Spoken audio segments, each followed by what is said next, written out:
గత దశాబ్ద కాలం ఏ అధికారాన్ని అంటుపెట్టుకొని దౌర్జన్యాలతోని సామాన్య ప్రజానికపై కాంగ్రెస్ పార్టీ కార్యకర్తలపై రాష్ట్రానికి పాల్పడ్డారు.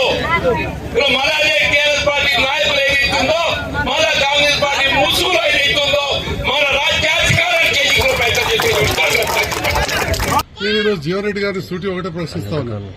అసెంబ్లీ ఎలక్షన్ లో మిమ్మల్ని మా నాయకులు ప్రజలు ఓడగొట్టిన తర్వాత మళ్లీ కాంగ్రెస్ పార్టీ మీకు ఎంపీ టికెట్ ఇచ్చినప్పుడు ఎంతమంది బీఆర్ఎస్ నాయకులను మీరు కండవ కప్పి చేర్చుకోలేదండి?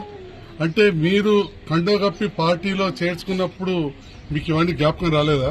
పాత కాంగ్రెస్ నాయకులు మా నారాయణ రెడ్డి అనో ఇట్లాంటి వాళ్ళందరూ పాత వాళ్ళు ఉన్నారు, మరి వాళ్ళకి ఇబ్బంది అవుతుందని చెప్పి ఆలోచన రాలేదా?